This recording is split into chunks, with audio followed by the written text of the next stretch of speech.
Magandang araw po sa inyo, Sir Blair.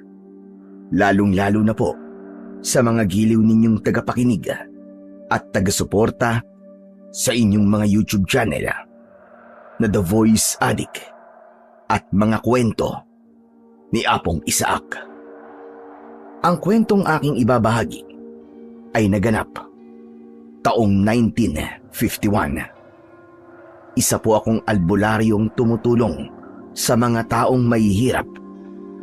Ginagawa ko po ang bagay na ito dahil meron po akong gustong patunayan sa lahat. Ulila po ako sa mga magulang. Kaya lumaki po ako sa pangangalaga ng kaibigan ng aking ama na si Ninong Roy. Dinala po niya ako sa kanilang baryo at doon po nagsimula ang nakakakilabot kong karanasan na hindi ko po makakalimutan. Bago ko nga po pala simulan ang aking istorya, ay nais ko lamang pong ipaalam na ang mga pangalan at lugar na aking ginamit ay sinadya ko pong binago upang mapangalagaan ang kaligtasan ng lugar sa totoong pinangyarihan ng aking kwento. Kilalanin niyo na lamang po ako sa pangalang Delfina. At ito ang aking kwento. Magandang araw sa iyo, Delfina. Maraming salamat nga pala dito sa mga gamot na ibinigay mo sa akin. Malaking tulong ito para sa anak kong si Buboy. Naku, walang anuman po yun, Mang Arman. Sana ay hindi ka magbago at hindi ka magsawa na tumulong sa amin, Delfina. Malaking bagay kasi itong ginagawa mo para sa amin. Biruin mo, hindi na namin to kailangan bilhin. Napakamahal pa naman ang mga gamot sa butika. Tama po kayo, Mang Arman. Kaya nga po gumagawa po ako ng paraan para ho makatulong sa inyo. Siya nga ho pala. Inumin niyo na rin po ang gamot na ibinigay ko po para sa inyo. Mas mahirap po kung kayo naman po magkakasakit. Salamat sa pag-aalala mo, Delfina. Maswerte kami at nakilala namin ang kagaya mong may mabuting puso para tumulong sa mga tulad kong mahihirap.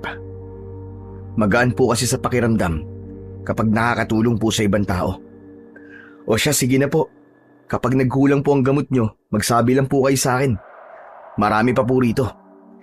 Ipaalam nyo na rin po sa iba na meron na po ulit akong mga gamot. O sige, sasabihan ko na rin ng mga kapitbahay ko. Biglang tumigil sa pagsasalita si Mang Arman nang dumating bigla si Ninong Roy. Kaibigan siya ng ama ko. Magmula nang mamatay ang mga magulang ko, siya na ang nagpalaki sa akin. Para sa kanya, kalokohan lang daw ang pagtulong ko sa ibang tao. Kaya madalas, tinututulan niya ang mga ginagawa ko. Ay nako, Delphin. Tinuturuan mo lang ang mga taong yan na maging tamad. Ninong, wag naman po kayo magsalita ng ganyan sa harap ni Mang Arman. Nakakahiya po sa kanya. O bakit? Wala namang masama sa sinabi ko . Dapat pa nga, siya ang mahiya sa atin. Dahil araw-araw siyang nakakatanggap ng tulong mula sa atin. Hindi po araw-araw ang ginagawa kong pagtulong sa kanila, Ninong Roy. Kaya wag po kayo magsasalita ng ganyan. Ay nako, ako na naman ang masama. O siya, sige, ikaw ang bahala. Palagi mo na lamang ipinagtatanggol ang taong yan. Kaya lumalaki ang ulo . Dahil sa sinabing yon ni Ninong Roy, nahiya tuloy ako kay Mang Arman. Hindi tuloy ako makatingin sa kanya. Hindi ko alam kung ano ang dahilan at palaging pinagsasalitaan ng masakit ni Ninong Roy si Mang Arman. Gayong ang alam ko dati ay matalik silang magkaibigan at palaging magkasama. Nang hindi ako kumibo, si Mang Arman ang nagsalita. Ayos lang ako, Delphin. Hindi mo kailangan mahiya sa akin. Isa pa, sanay na ako sa ugali ng ninong mo. Dapat lang na masanay ka, Arman. Dahil araw-araw tayo nagkikita sa tapat ng bahay ko.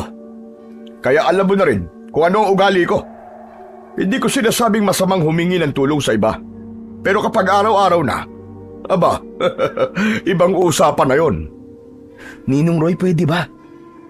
Iwan niyo na lamang po kami dito ni Mang Arman. Sige na po. Hindi po ba't meron pa kayong gagawin sa likod ng bahay? Ay nako, pambihira naman oo. Ipinagtatabuyan mo yata ako Delphin. Hindi naman po sa ganun, Ninong. O siya, sige na nga. Maiwan na kita rito. Iiling-iling na umalis sa tabi ko si Ninong Roy.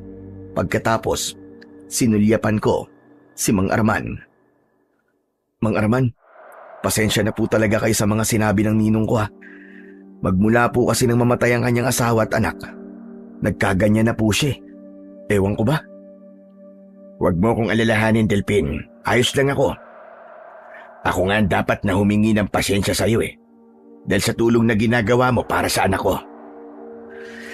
Ay nako, huwag niyo pong sabihin yan. Ang mahalaga po ay nakakatulong po ako sa inyo. Isa pa, hangad ko rin po ang paggaling kagad ni Buboy. Matagal ko nang dinadasal sa Diyos na sana pagalingin niya na ang anak ko. May awa po ang Panginoon, Mang Arman. Kaya pakikinggan po niya ang panalangin ninyo. Hindi na nga ako nakakapagtrabaho ng maayos dahil doon. Dahil kailangan ko siyang bantayan sa gabi. Ang hirap kapag walang asawang makakatuwag sa buhay. Tama po kayo. Mahirap po talaga kapag mag-isang itinataguyod ang isang anak. Maaga po kasi nawala ang asawa niyo Isa lang po ang pakiusap ko sa inyo, Mang Arman. Huwag niyo pong iiwang mag-isa si Buboy, lalong-lalo na po kapag gabi. Ganun nga ang ginagawa ko, Delphin. Ay siya nga po pala. Bukas po dalhin niyo po sa akin si Buboy para masuri ko po ang kalagayan niya. Talaga? Ay naku, maraming salamat talaga sa iyo, Delphin. Tsak na matutuwa nito si Buboy kapag nalaman niya, nagagamutin mo siya. Nung isang araw ko pa po sana sasabihin sa inyo to Naging abala po kasi ako sa paggawa ng mga gamot kaya nakalimutan ko. Ngayon ko lang po ulit naalala.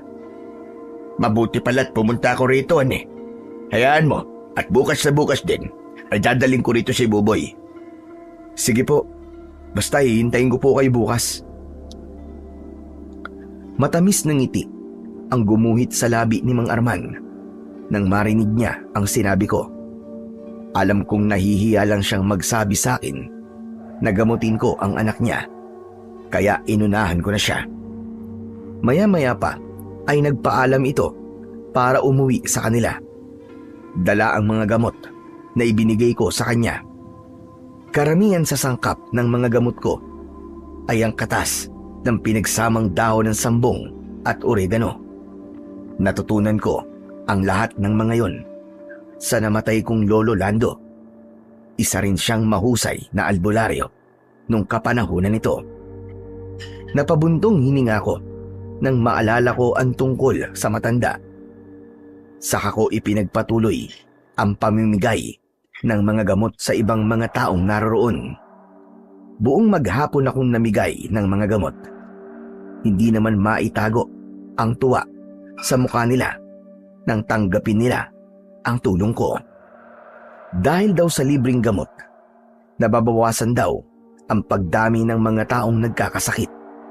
Sa isang banda, ay malaking pabor din yun sa akin dahil mababawasan din ito ang pagdami ng mga namamatay na tao sa baryo namin. Pagkatapos maubos ang mga gamot na ipinamimigay ko, nagtungo ako sa bahay ni Tatang Teban. Ang matanda ay sikat na magbabayo ng palay sa aming lugar. Binabayaran siya ng mga tao para sa kanilang bigas. Masipag din magtanim ng halamang gamot si Tatang Teban. Sa katunayan nga, sa kanya nang gagaling ang mga gamot na ipinamimigay ko ng libre sa mga tao. Pagdating ko sa bahay ng matanda, agad akong dumiretso sa loob ng bahay nito at nadatnan ko siyang nagbabayo ng palay gamit ang lusong na gawa sa kahoy. Magandang hapon po, Tatang Teban. Aba, ikaw pala yan, Delphin. Ano't naparito ka? Gusto ko lang po magpasalamat para sa mga ipinadala niyo pong mga dahon ng sambong at oregano kahapon. Ay naku, walang problema yun. Ano ka ba? O ano, kumusta naman? Sapat ba mga daon ng sambong at oregano? Sapat lang po. Ipinagtira ko nga po kayo ng isang maliit na boteng may laman ng katas ng sambong at oregano. Abay, hindi ka na sana nag-abala pa, Delphin. Hayaan niyo na po. Para naman po may gamot din kayo. Namigay na nga rin po ako ng mga gamot sa mga tao kanina eh. Abay, ganun ba? O basta ha, kapag kailangan mo pa ng mga daon ng sambong at oregano, huwag kang mahihiyang magsabi sa akin. Tumigil ang matanda sa ginagawa nito. Saka siya tumingin sa akin ng diretso. Tila ba, naghihintay ito na iabot ko sa kanya ang boteng hawak ko. Siya nga po pala. Heto na po ang gamot nyo. Sige, hindi ko tatanggihan yan. Pakilagay mo na lang dyan sa ibabaw ng estante. Tatapusin ko lang tong ginagawa ko. Napatingin ako sa estante na itinuro ni Tatang Teban. Saka ko inilapag ang gamot doon. Pagkatapos ay lumapit ako sa matanda at pinanood ko ang pagbabayo niya ng palay.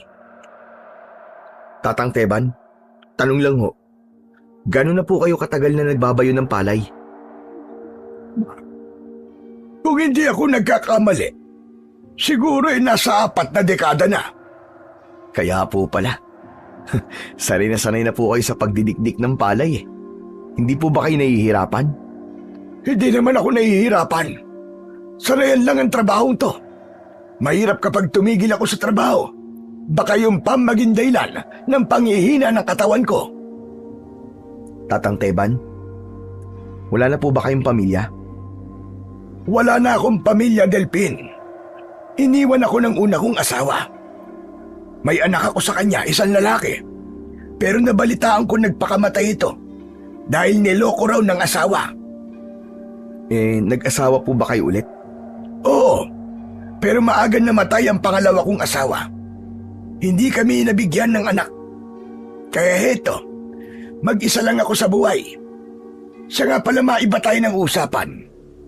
Paano mo ba ginagawa ang mga gamot na ipinamimigay mo sa mga tao?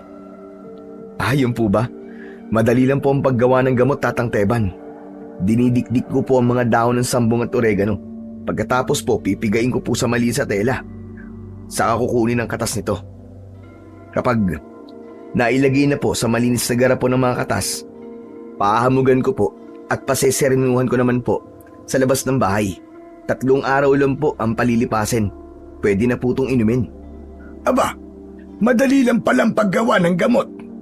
Madali lang po talagang gumawa ng gamot, Tatang Teban. Tsaka, hindi po masama sa kalusugan ang katas ng sambong at oregano. Sa halip po, marami pong benepisyo ang ibinibigay nito sa kalusugan ng tao. Teka ho, bakit nyo nga po pala naitanong? Nagbabalak din kasi akong gumawa ng gamot para sa sarili ko. Isa pa, gusto ko rin makatulong sa'yo. Sapat na po ang pagbibigay niyo sa akin ng mga halamang gamot bilang tulong.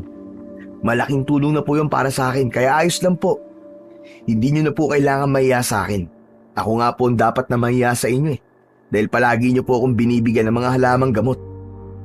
Hindi mo kailangan mahiya sa akin. Natutuwa kasi ako sa ginagawa mong pagtulong sa ating mga kababaryo. Masaya po kasing gawin yun, Tatang Teban. Ay siya nga po pala. Mabuti na lang po at bihira po kayo magkasakit ano. Mabigat po kasi ang trabaho niyo eh. Aba, sa edad niyo pong yan, kaya niyo pang magbayo ng palay. Abay siyempre, parang ensayo ko na rin ang pagbabayo ng palay. Napapanatili nito ang lakas ng mga braso ko. May pagkakataon po ba na gusto niyo na pong tumigil sa ginagawa niyo? Abay oo naman, pero iniisip ko ang kalusugan ko. Kapag tumigil ako sa ginagawa ko, baka lalo lamang akong magkasakit. Bakit nyo nga po pala nahihiligan pong magtanim ng mga halamang gamot? Dahil malaking tulong para sa akin ang may gamot sa loob ng bakuran ko. Lalo na kapag nakakaramdam ako ng hilo. Ngumunguya lang ako ng talbos ng daon ng sambong at agad na nanunumbalik ang lakas ng katawan ko. Malaking bagay po talaga na meron kayong tanim na mga halamang gamot sa bakuran, ano? Ngumiti si Tatang Teban sa akin. Sa kanya ipinagpatuloy ang pagbabayo ng palay sa lusong. Hindi ko tuloy maiwasang hindi humanga sa matanda dahil sa kabila ng katandaan nito ay kaya niyang gawin ang mabibigat na trabaho. 2 sakong palay ang kaya nitong buhatin sa maghapon. Maliksi at malakas din ang matanda. Siya ang nagbubuhat ng bigas para dalhin sa bahay ng taong nagpapadikdik ng palay sa kanya. Napangiti ako dahil hindi ko kaya ang ginagawa niya. Inang saglit pa ay naglagay siya ng mga binayong palay sa bilao. Tumayo ang matanda, saka nagtahip ng palay. Siya nga pala, Delphin. Kumusta kayo ni Roy? Nag-aaway pa rin ba kayong dalawa? Naku, opo. Madalas pa rin po kami nagtatalo ni Ninong. Kahit maliit na problema ay pinalalaki po niya. Kagaya po kanina, sa harap mismo ni Mang Arman. Nagsalita ba naman siya ng masakit? Abay, nakakahiya nga po eh. Nako, ikaw nang bahalang magpasensya sa ninong mo.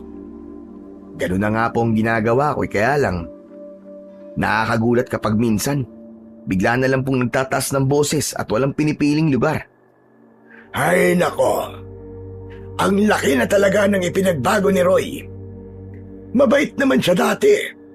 Nagbago lang siya nang mamatay ang kanyang asawa at anak. Abay, muntik nang mabaliw ang ninong mong yan. Akala ko nga hindi na masasaulian. Tatang Teban, ano po ba talaga ang totoong nangyari sa kanyang mag-ina? Hanggang ngayon ba ay hindi mo pa rin alam kung ano ang totoong nangyari sa kanila? Opo Ayaw niya po kasing pag-usapan namin. Palagi po siyang umiiwas kapag nagtatanong po ako ng tungkol po sa kanyang mag-ina.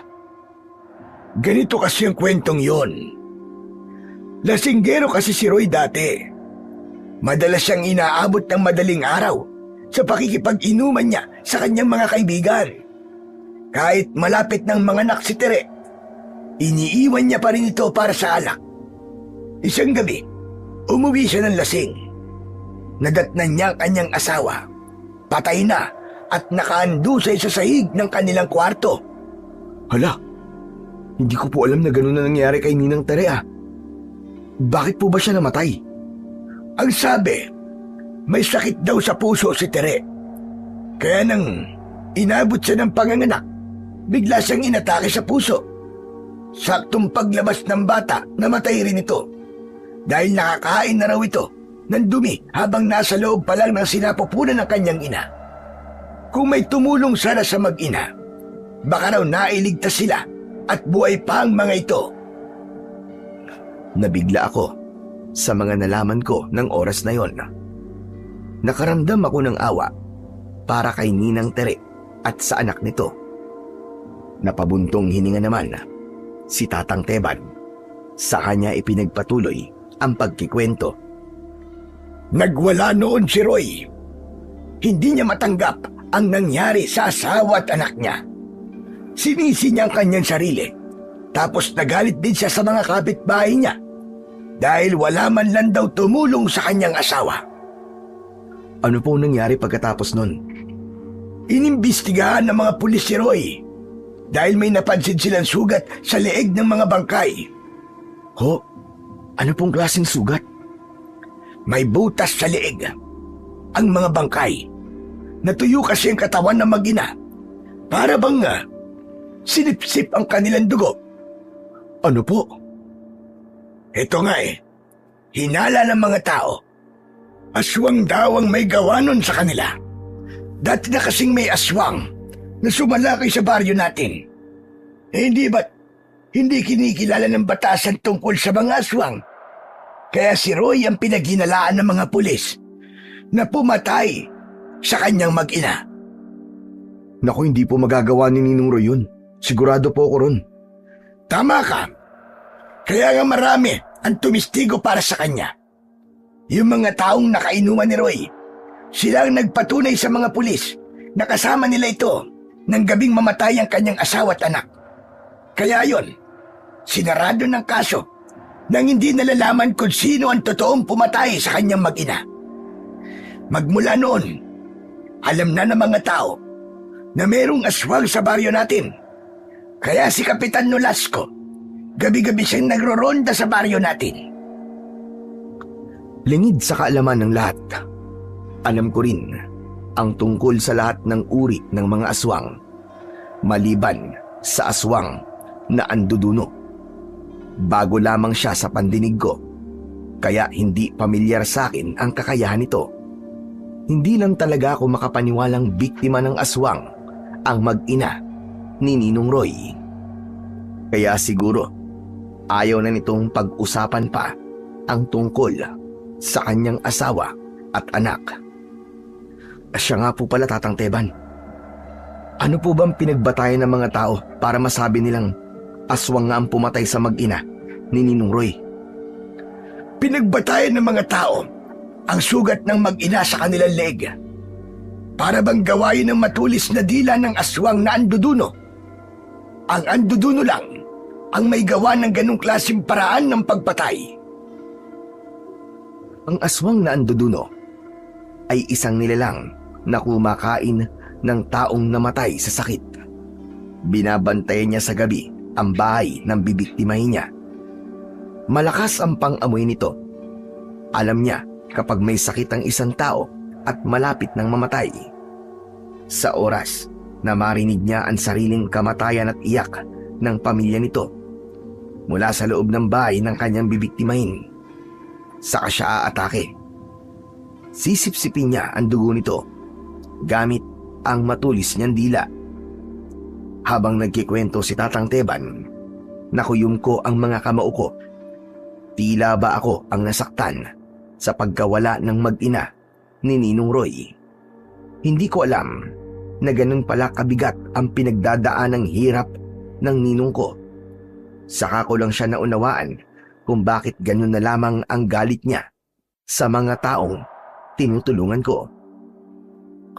Pagkatapos ko pong malaman ang tungkol sa ginawa ng aswang na anduduno sa pamilya po ni Ninong Roy, napagtanto ko po na tama lang palang ginagawa ko. Ang gamutin ng mga taong nagkakasakit para wala pong mabiktima ang aswang.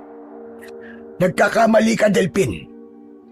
Kapag wala nang mabiktima ang aswang na anduduno, magbabantay siya sa sementeryo at manganganib ang mga bangkay na naroon. Ano po kaya ang kailangan gawin, Tatang Teban, upang tuluyan pong mapatay ang aswang na anduduno? Tamang diskarte lang ang kailangan. Ang kampo ng kadiliman, wala silang pakialam sa paghihirap ng mga tao. Dahil nga aswang sila. Kaya ang tamang gawin para sa kanila, hulihin sila at patayin. Kaya nga nagiging masama ang tingin ng mga tao sa mga aswang eh. Dahil sa mga ganong klaseng nilalang. Talagang masamang nilalang ang mga aswang, Delpin. Kaya huwag kang umasa. Nagagawa sila ng kabutihan. Kampon pa rin sila ni Satanas. Tumingin ako sa muka ni Tatang Teban. Gusto kong sabihin sa kanya na hindi lahat ng aswang ay masama. Ngunit paano ko babaguhin ang tingin na yon ng mga tao sa mga aswang kung may kagaya ng aswang na anduduno na patuloy pang namiminsala sa mga tao sa baryo namin? Siya nga po pala, Tatang Teban. Mauuna na po ako. May gagawin pa po kasi ako sa bahay eh. Hala, sige na. Makakaalis ka na. Huwag mo nalang babanggitin kay Roy ang pinag-usapan natin na nangyari sa pamilya niya. Alam mo naman yon, masyadong madamdamin. Baka sugurin ako rito at pagalitan ako. Wala po akong babanggitin sa kanya, Tatang Teban. Kaya wag po kayong mag-alala. Sige po, tutuloy na po ako. Tumango si Tatang Teban. Saka ako lumabas ng kubo nito. Naglakad ako pabalik sa bahay. Nadatnan ko na naghihintay sa akin si Ninong Roy.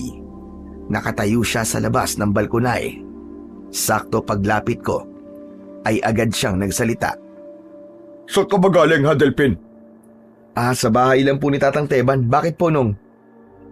Abay, kanina pa ako naghihintay sa'yo, ha. Tignan mo, May pasyente ka. Napasarap po kasi ang kwentuhan namin ni Tatang Teban eh. Kaya po ako natagalan. Sige na, puntahan mo na ang pasyente mo. Kanina pa'y nagtitiis ng sakit ng tiyan.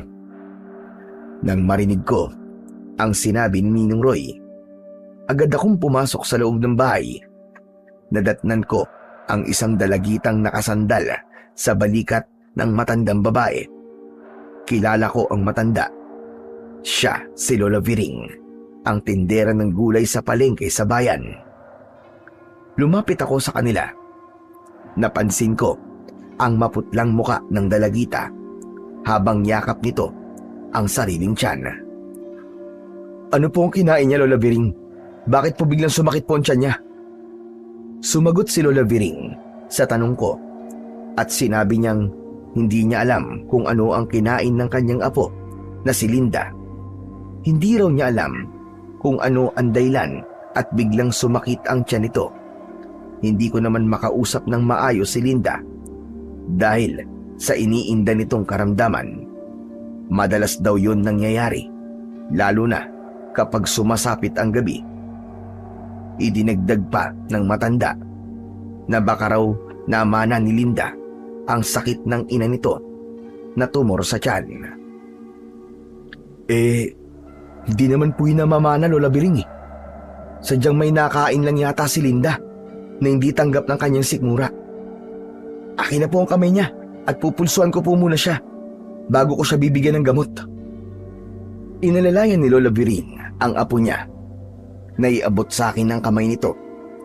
Saka ko siya pinulsuan at pinakinggang mabuti ang pintig ng kanyang pulso. Kinabahan ako nang maintindihan ko kung bakit nagkakaganon ang apo ni Lola Viring. Napailing ako, saka ko binitiwan ang kamay ni Linda. Anong sabi niyo? Tumor? Baka naman tomorrow morning, uwa. Buntis po yung apo niyo eh. Kaya sumasakit po ang tiyan niya. Nang maisip ni Lola Biring kung ano ang ibig kong sabihin, bumakas sa mukha niya ang gulat. Hindi ito makapaniwala at napatingin siya sa gawi ni Linda. Ang dahilan po ng pananakit ng tiyan ni Linda ay dahil sa malapad na garter na nakatali po sa tiyan niya. Iniipit niya po ang tiyan niya para maitago sa inyong pagbubuntis niya. Dahil sa mga sinabi ko, napahagulgol ng iyak si Linda. Pero mas malakas ang iyak ni Lola Viring dahil umasa ang matanda na makakapagtapos ng pag-aaral si Linda. Walang ibang inaasahan ang maglola. Mag-isa ring itinaguyod ng matanda si Linda, kaya masakit para sa kanya ang mabuntis ito ng maaga. Pasensya na po kayo kung sa akin pa po nanggaling ang balitang ito, Lola Biring. Ngunit biyaya po ng Diyos ang bata. Wala po siyang kasalanan. Sa gitna ng pag-iyak ni Lola Viring ay sinabi nito na ayos lang sa kanya na malaman na buntis ang apo nito. Nabigla lang daw siya at nasaktan. Hala, sige na Linda. Tanggalin mo na ang garter na nakapulupot dyan sa tiyan mo. Papatayin mo ba ang sarili mong anak ha? Ginawa mo yan, kaya dapat panindigan mo at huwag mong itago. Tumingin si Linda sa akin na para bang nahihiya sa ginawa nito. Pagkatapos, humingi siya ng tawad kay Lola Biring. Maya-maya pa, tinulungan ito ng matanda na tanggalin ang garter sa tiyan nito. Nang tuluyang matanggal yun, ay lumitaw ang tunay na laki ng tiyan ni Linda. O ano, nakita mo na kung anong klaseng pagpapahirap ang ginagawa mo sa sarili mong anak. Dapat maging matapang ka dahil magiging nanay ka na. Muling napahagulgol ng iyak si Linda. Hindi raw niya sinasadya. Natakot lang daw siyang harapin ang pagbubuntis niya, lalo pa at iniwan daw siya ng lalaking nakabuntis sa kanya. Sa pagkakataong yun, pumasok sa sala si Ninong Roy at lumapit siya sa amin para pagsabihan din si Linda. Mabuti na lang pala at nagpagamot ka kay Delphin, Linda. Dahil kung natagalan, Baka may nangyari na masama sa'yo, pati na sa magiging anak mo. Kaya ang bawat desisyon, dapat pinag-iisipang mabuti. Tama si Ninong Linda. Kaya wag mo nang uulitin yan, ha? Tumango si Linda bilang tugon niya sa sinabi ko. Akma na sanang magsasalita ako nang bigla akong natigilan. Nalanghap ko kasi ang malansang singaw ng katawan ni Linda. Palatandaan yon na bukod sa pagbubuntis nito ay mayroon pa itong mas malalang karamdaman. Malakas ang pang-amoy ko. Alam ko kagad kapag may sakit ang isang tao. Sandali, Linda. May pagkakataon bang nahihirapan kang huminga? Tumango si Linda. Sinabi nito na mayroong pagkakataong sumasakit din ang kanyang dibdib. Dati raw ay bihirang mangyari yon. Pero nang magbuntis siya, napapadalas na raw ang pananakit nito at kung minsan ay nawawalan pa raw siya ng malay. Nang marinig ko yon, mabilis kong kinuha ang garapon sa ibabaw ng lamesa. May laman yon na katas ng pinagsamang dahon ng sambong at oregano. Kinalog ko ang laman nito. Saka ko inihaplas sa tiyan ni Linda. Lumitaw ang kulay ubing guwit sa tiyan nito. Yun ang palatandaan na tama nga ang hinala ko. Bigla akong nag-alala at napatingin sa gawi ni Lola Viring. Kaya naman, bigla siyang nagtanong kung ano raw ang nakita ko sa tiyan ng kanyang apo. Malala na po ang sakit niya sa baga. Nagsisigarilyo po ang apo niyo. At batay sa pagkakasuri ko, sa kulay ng kanyang tiyan, dumudura na rin po siya ng dugo. Tama ba ako, Linda? Tumango si Linda bilang tugon sa tanong ko. Sa labis na pagkabigla ay nawalan ng malay si Lola Viring. Mabuti na lang at nasaloko ang matanda. Saka ko siya inihiga sa upuan. Tinulungan ako ni Ninong Roy na alalayan si Lola Viring hanggang sa nagkamalay ulit ito at kalmado nang nakipag-usap sa akin. Lola Viring, mahirap na pong gamutin ang sakit ni Linda. Isa pa, buntis po siya. Siguro po, kailangan muna niyang uminom ng mga herbal para mabawasan po ang pananakit ng dibdib niya. Heto po, kunin niyo po itong maliit na bote na merong katas ng dahon ng sambong at oregano. Malungkot na tinanggap ng matanda ang boteng iniaabot ko. Awa ang naramdaman ko para sa kanya. Napansin ko rin na nanginginig ang kamay nito dahil sa labis na pag-aalala. Pagkatapos kong ipaliwanag kung paanong gagamitin ang gamot, ay nagpasalamat ang mga ito. Simula po mamayang gabi, painumin niyo po si Linda ng gamot, ha. Kailangan niyo rin pong magsaboy ng asin sa paligid ng bahay niyo, Lola Biring. Hanggat maaari po, ay wag na wag niyo pong iiwang mag-isa si Linda. Alam ko po na alam niyo kung ano po ang ibig kong sabihin. Lola Biring, makinig po kayo kay Delphin. Para rin po yan sa inyong apo. Dagdag ni Ninong Roy sa mga ibinilin ko sa matanda. Maya-maya pa ay nagpaalam na ang maglola. Naiwan kami ni Ninong Roy na malalim ang iniisip. Pagbaling ko ng tingin sa nakabukas na bintana ay bigla akong natigilan. Bigla akong kinabahan nang magsalubong ang tingin namin ng isang matandang babaeng nakatayo sa labas ng bakuran namin. Nanlilisik ang kanyang mga mata habang nakangisi ng nakakakilabot. Nang tatayo sana ako para silipin ito sa bintana, ay bigla siyang umalis. Ninong Roy, sandali. Kilala niyo po bang matandang babaeng yun na madalas pong nakatambay sa labas ng bakuran natin? Wala akong kilalang matandang babae na madalas na tumatambay sa tapat ng bakuran natin. Teka, bakit mo ba naitanong? May nakita po ako ngayon. Kaalis lang po niya. At kanina pa po siya nakatingin sa atin. Nakakatakot po kasing tumingin eh. Para bang kakain ng buhay. Sana sinabi mo kagad sa akin nang makita ko kung sino siya. Sa tingin ko po hindi siya taga rito. pero palagi ko po siya nakikitang nakatingin sa akin. Ngayon ko lang po siya natitigan ng matagal. Iba po ang kutob ko sa matandang babaeng yon. Kung iba nararamdaman mo sa kanya, aba, dapat mag-ingat ka. Kung minsan, bihirang magkamali ang kutob. Ano pong gagawin ko, Ninong Roy? Dapat maging alisto ka. Hindi biro ang pagiging isang albularyo. Karamihan sa mga aswang ay galit sa mga albularyo. Baka aswang ang matandang yon. Di pa naman po sigurado kung aswang ba talaga siya o hindi. Kung nagdudulot ng kilabot sa iyo ang titig niya, ibig sabihin nun, meron siyang binabalak na masama sa iyo. Kaya mag-iingat ka pa rin, Delphin. Napabuntong hininga ko nang marinig ko ang sinabi ni Ninong Roy. Saka ako nagpaalam sa kanya para magpahinga sa loob ng silid ko. Nang gabing yon ay hindi ako dinalaw ng antok.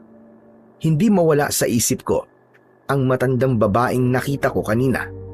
Idagdag pa ang pag-aalala ko para kay Linda. Kaya naman naisip kong bumangon at lumabas ng bahay. Kinuha ko ang buntot ng pagi na nakasuksok sa bubong ng balkonahe. Mahigpit kong hinawakan ito.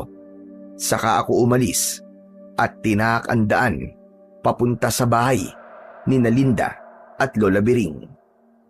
Nang mga sandaling yon, maliwanag ang paligid dahil sa liwanag na nanggagaling sa bilog na buwan. Kung tama ang kutob ko, binabantay ng aswang na anduduno si Linda. Hihintayin niyang mamatay ito, kaya kailangan kong magbantay sa bahay ni Lola Biring. Pagkalipas ng kalahating oras kong paglalakad, narating ko na ang bahay ng mga ito. Nagtago ako sa makapal na halamanan. Hinintay kong uminit ang buntot ng pagi, yung kasi ang palatandaan ko kung meron ng aswang sa paligid. Nang masiguro kong walang nilalang na nagbabantay sa bahay ng dalawa, lumabas ako sa aking pinagtataguan at lumapit na ako sa bahay ng mga ito. Tao po? Tao po, Lola Biring? Linda? Gising pa ba kayo?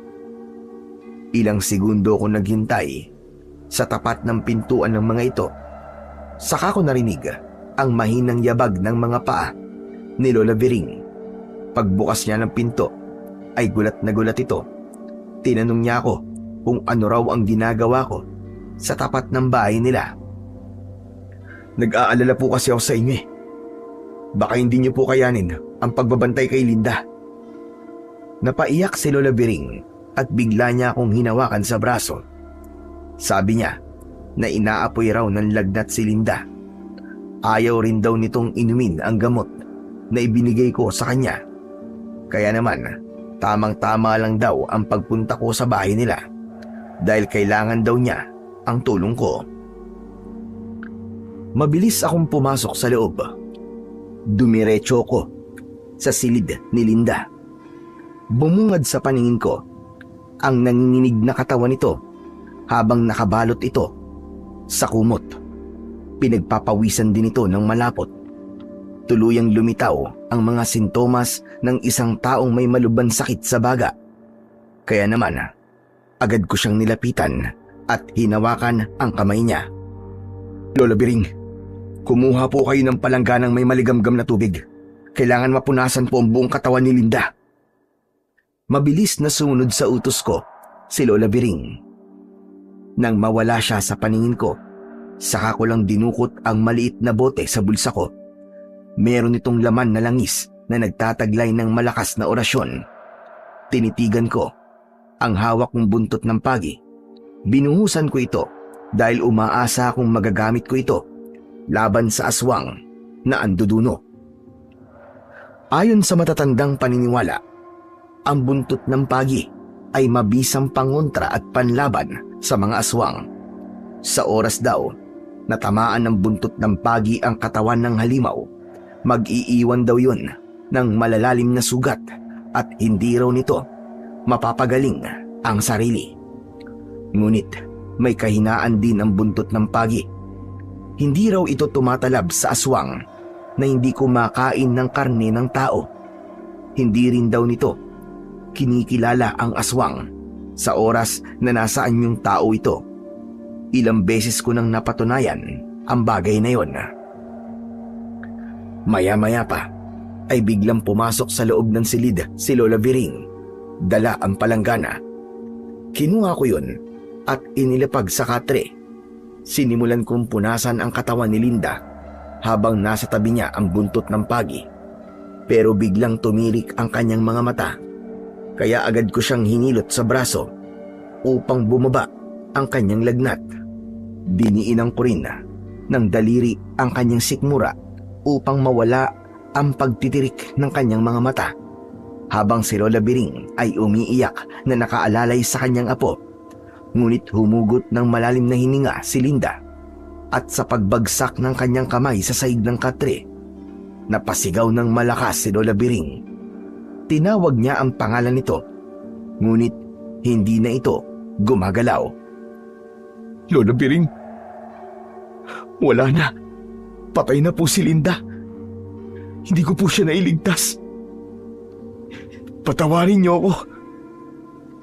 Mas lalong lumakas ang hagulgol ng matanda habang yakap nito ang katawan ng kanyang apo. Panay ang tawag niya sa pangalan nito. Pinagsisihan niya na hindi niya kagad pinainom ng gamot si Linda. Tatagan niyo lang po ang loob niyo, Lola Biring. Huwag niyo pong sisihin ang sarili niyo. Wala po kayong kasalanan. Malala na po talaga ang kalagayan ni Linda at hanggang dyan na lang po ang buhay niya. Naramdaman ko ang awa para kay Lola Biring. Hinawakan ko ang kanyang balikat. Ipinaramdam ko sa kanya ang pakikiramay ko dahil sa pagkamatay ng kanyang apo. Mabubuhay itong mag-isa at haharapin ng lungkot ng walang kasama. Sa pagkakataong yun, nabigo ako. Hindi ko matanggap na wala akong nagawa para tulungan si Linda. Nakikiramay po ako sa pagkamatay po ni Linda, Lola Biring. Tumango ang matanda habang hindi pa rin ito binibitiwan ang katawan ng kanyang apo.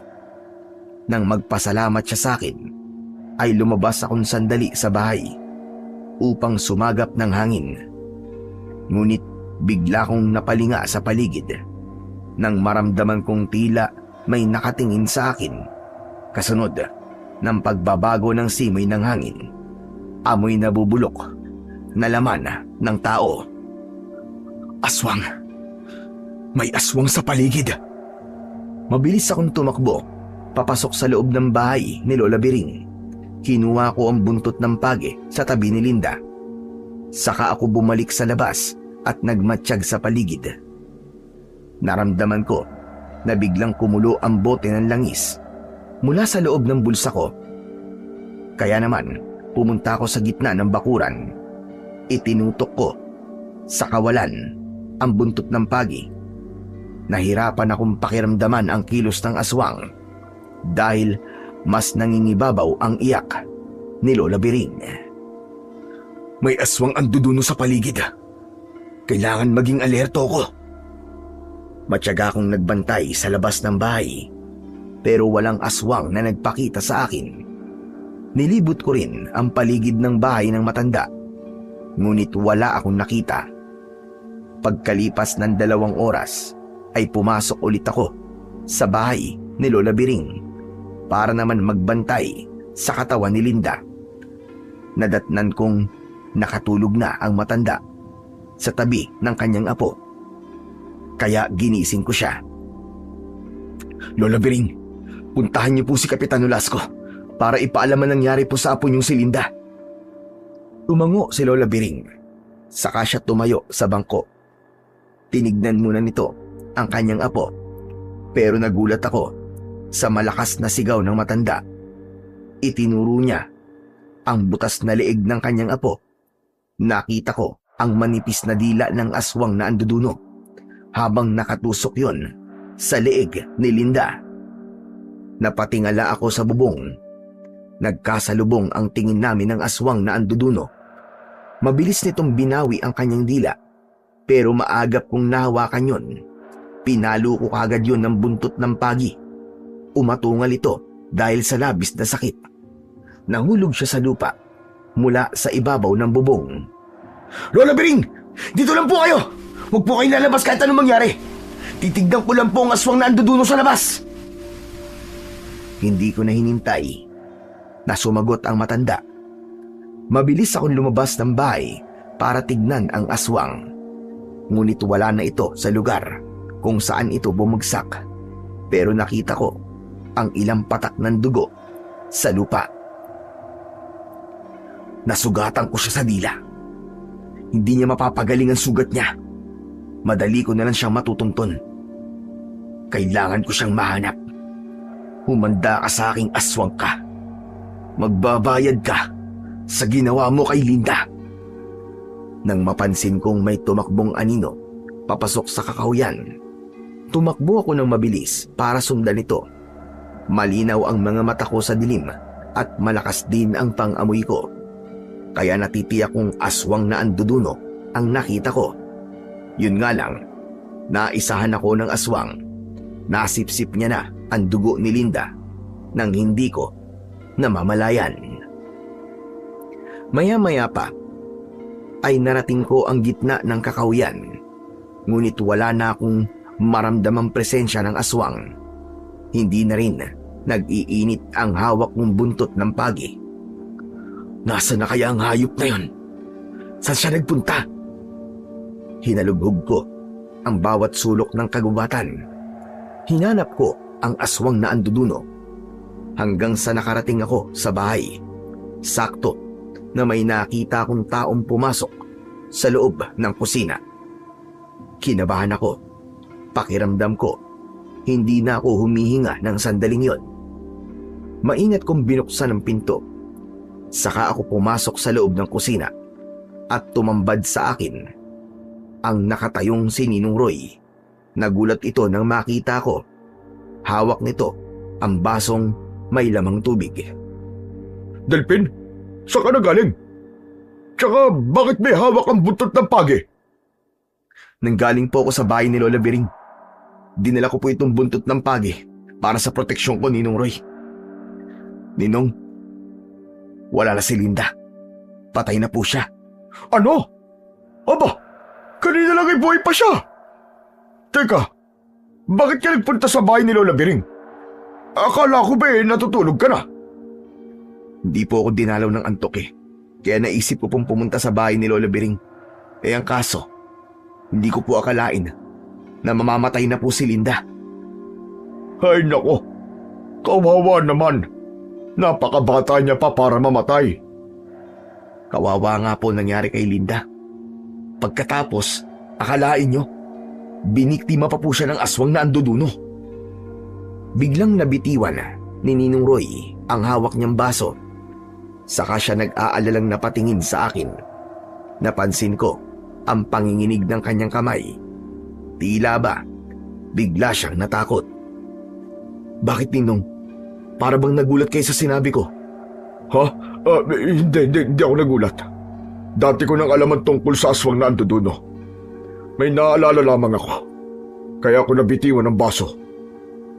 Nakita ko pong nanggaling kayo sa labas. Saan po kayo nagpunta? Ha? Nagpahangin lang ako. Lumapit ako kay Ninong Roy.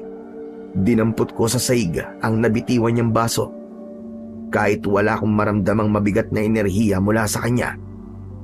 Hindi mawala-wala ang pagdududa ko na baka isa siyang aswang na anduduno. Tumayo ako at ibinigay ko sa kanya ang baso. Nanginginig ang kanyang kamay nang hawakan niya yon. Hindi siya makatingin sa akin ng diretsyo. Ninong Roy, may masakit po ba sa inyo? Namumutla po kasi ang labi niyo Wala akong sakit. Ganito talaga nagiging reaksyon ko kapag nababanggit ang tungkol sa aswang na anduduno. May naalala lamang ako. Hala, sige na. Maiwan muna kita rito. Magpapahinga muna ako. Sige po, pumasok na po kayo sa kwarto niyo. Kailangan ko pang puntahan si Kapitan Nolasco para ipaalam sa kanya ang nangyari kay Linda. Pero gabi na. Baka matsyempo ka ng aswang na anduduno. Mabuti pa nga po yun eh. Nang magkaharap na kami ng halimaw na yun, hindi ko palalampasin ang ginawa niya kay Linda. Magtutuos kami. Hindi kumibo si Ninong Roy. Bakas sa mukha nito ang pagtataka sa ikinikilos ko. Hindi ako nagpahalata sa kanya na sinusuri ko ng palihim ang bibig niya dahil gusto kong makita kung may sugat ito sa dila. Pero dahil lumayo siya sa akin, nabigo akong makita yon. Mag-iingat ka na lang sa pagpunta sa bahay ni Kapitan Nolasco. Hindi na kita masasamahan dahil biglang sumama ang pakiramdam ko. Naintindihan ko po, Ninong. Sige na po, magpahinga na po kayo.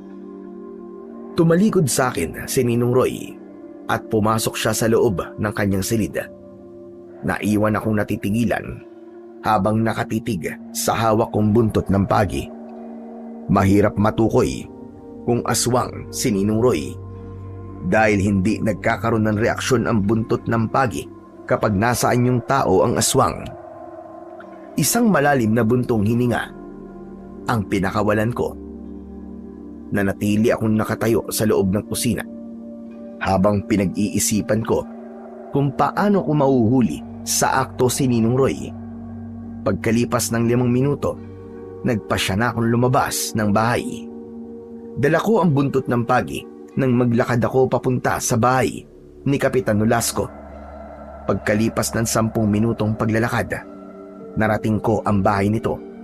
Sakto na nadatnan ko silang nagpupulong kasama ng kanyang mga tanod. Mabilis akong lumapit sa kinaroroonan nila at ipinaalam ko ang mga nangyari kay Linda. Nabigla si Kapitan Nolasco at bumakas sa kanyang muka ang gulat. Dahil nakita pa lang daw niyang nagpagamot sa akin si Linda kasama si Lola Biring. Malubha na po ang sakit sa baga ni Linda, kaya hindi na kinaya ng katawan niya at namatay ito. Pero ang masaklap, sip-sip ng aswang na anduduno ang dugo niya. Dahil sa mga ipinahayag ko, agad silang naghanda ng mga sibat na kawayan. Nilagyan din nila ng gas ang kanilang mga sulok para hanapin ang aswang na umatake kay Linda. Saka sila sumama sa akin papunta sa bahay ni Lola Biring. Pagdating namin sa tirahan ng matanda, ay agad na kumalat sa paligid ang mga tanod nito para magbantay. Sinalubong kami kagad ni Lola Biring at sinamahan niya si Kapitan Nolasco sa loob ng bahay nito. Napamura pa si Kapitan Nolasco nang makita niya ang sinapit ni Linda. Sinuri niya ang itsura ng sugat nito sa leeg. Bumakas ang galit sa mukha nito. Umiling siya at sinabing nangyari rin yun sa pamilya ni Ninong Roy.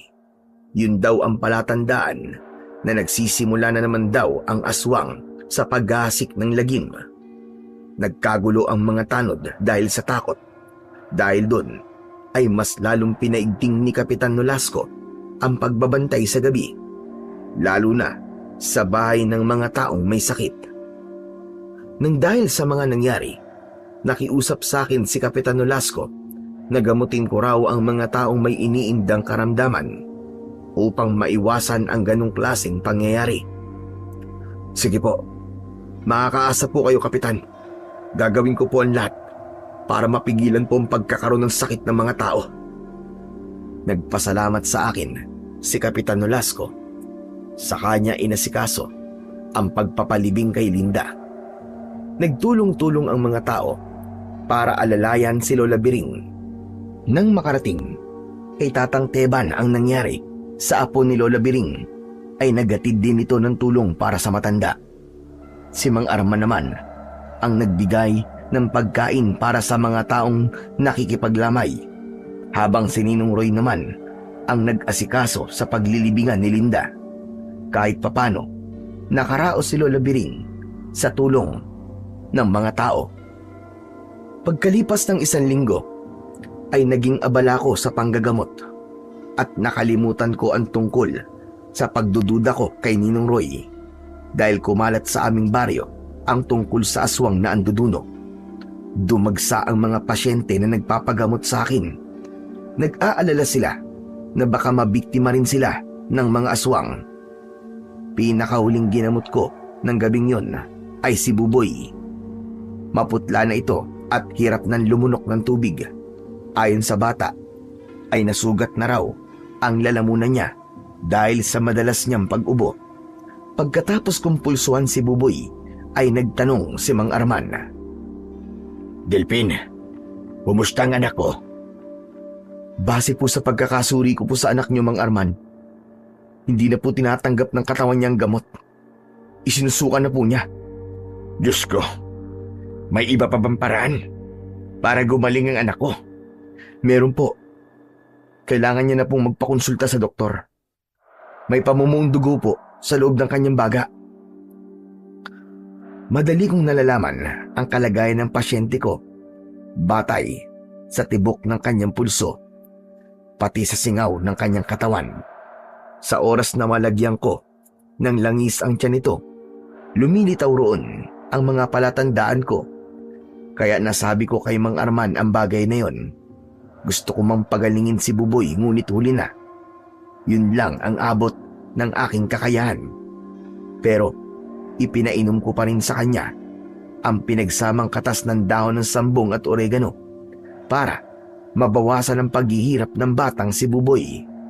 Kasunod ng pagpapaalala ko kay Mang Arman na huwag niyang iiwan ang kanyang anak na mag-isa, lalo na kapag sumasapit ang gabi. Alam ko kung anong gusto mong sabihin sa akin, Delphin. Nasa panganib po ang anak niyo, Mang Arman.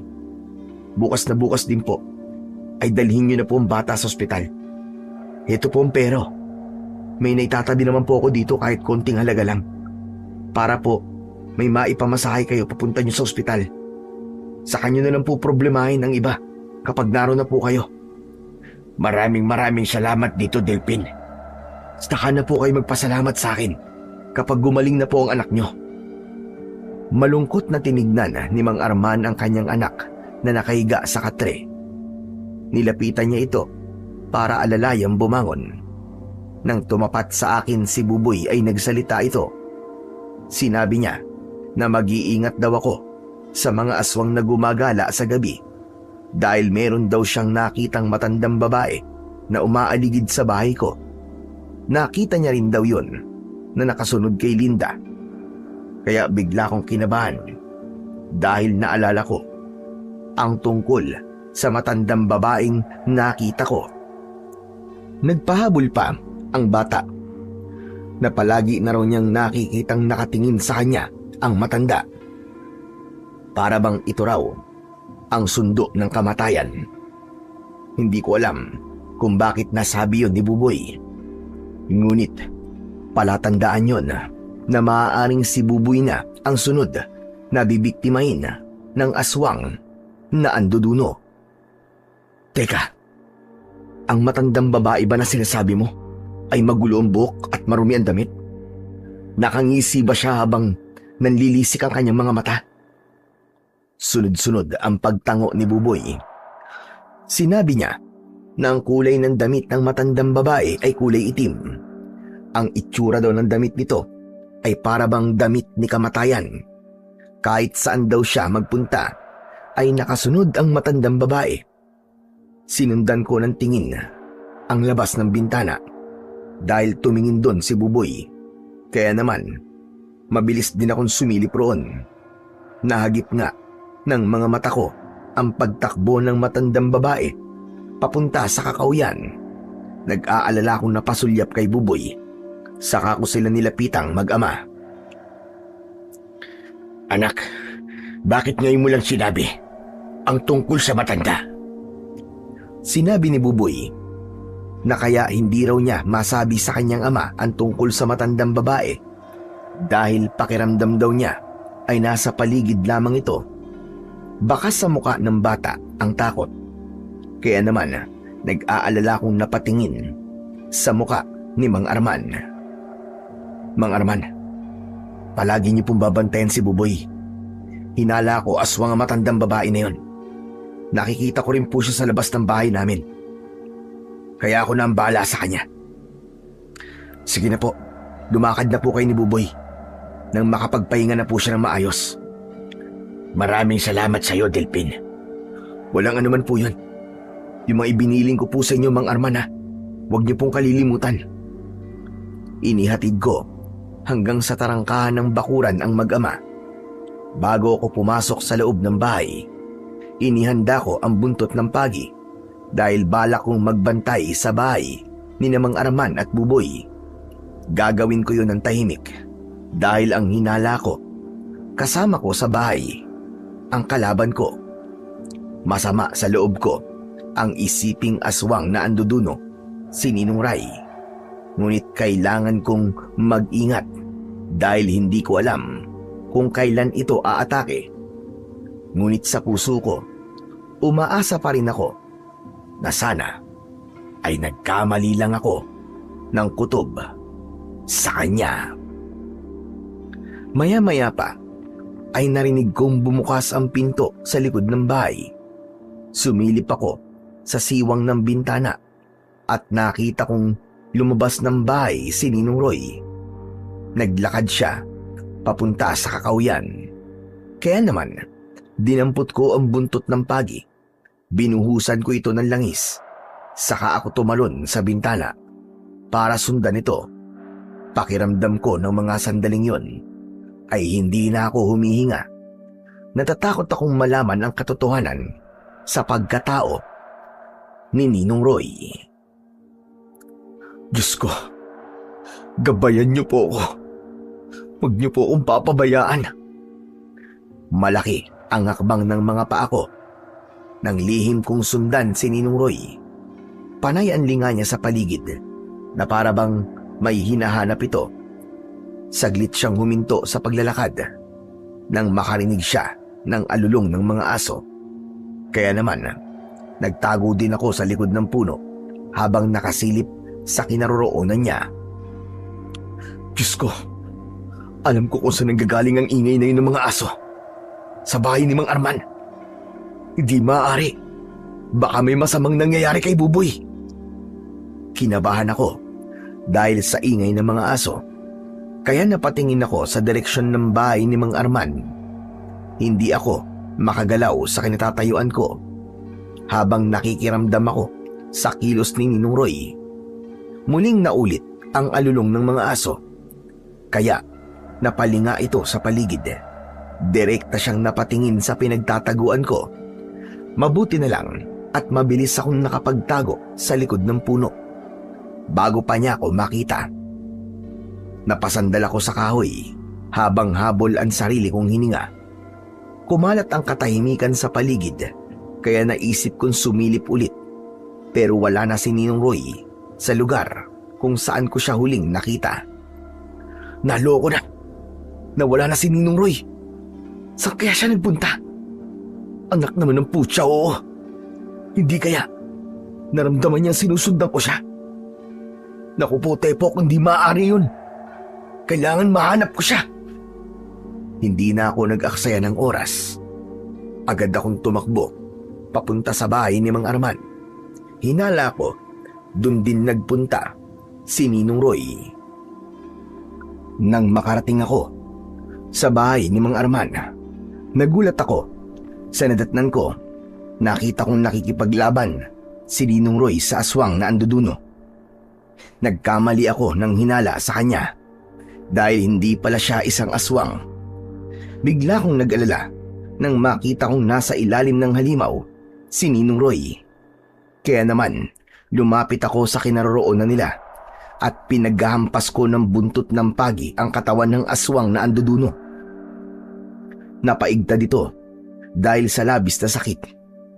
Nag-iwan yon ng malalim na sugat sa katawan nito. Umusok ang kanyang sugat at kumulo ang kanyang dugo dahil sa epekto ng langis na ibinuhos ko sa buntot ng pagi. Umatungal siya ng malakas at kumaripas ito ng takbo papunta sa madilim na kakawyan. Maya-maya pa ay naramdaman ko sa braso ko ang kamay ni Ninong Roy. Nang lumingon ako sa kanya, bumakas ang pagtataka sa kanyang muka. Sinasabi ko na nga ba't ikaw yan, Delphin eh? Ninong, teka may sugat po kayo. Wala to. Malayo sa bituka to. Lintik na aswang na yan. Muntik na akong patayin. Ano po ba kasing pumasok sa isip nyo? At hinarap niyo po ang aswang na anduduno? Nang malaman ko na muling namiminsala ang aswang na anduduno, nagpasya akong maghintay sa kakauyan. Bala kong ipagiganti ang mag-ina ko. Magiganti po kayo sa aswang na anduduno nang walang dalang armas? Kita niyo na po, muntik na po kayo mapahamak. Mabuti na lang talaga. Mabuti na lang na ano, ha Delphin? Na sinundan mo ako? Hindi ko alam na iba na palang naiisip mo tungkol sa akin. Akala mo ba hindi ko alam na sinusundan mo ako kanina pa? Pasensya na po kayo, Ninong. Ang buong akala ko po kasi kayo po ang aswang na anduduno. Marami ang namamatay sa maling akala. O ano? Hindi mo pa susundan ang aswang na anduduno? Hindi na po. Sigurado po akong pahihirapan siya ng sugat niya sa likod. Kusa siya magpapakita sa akin para magpagamot. Diyan ka nagkakamali.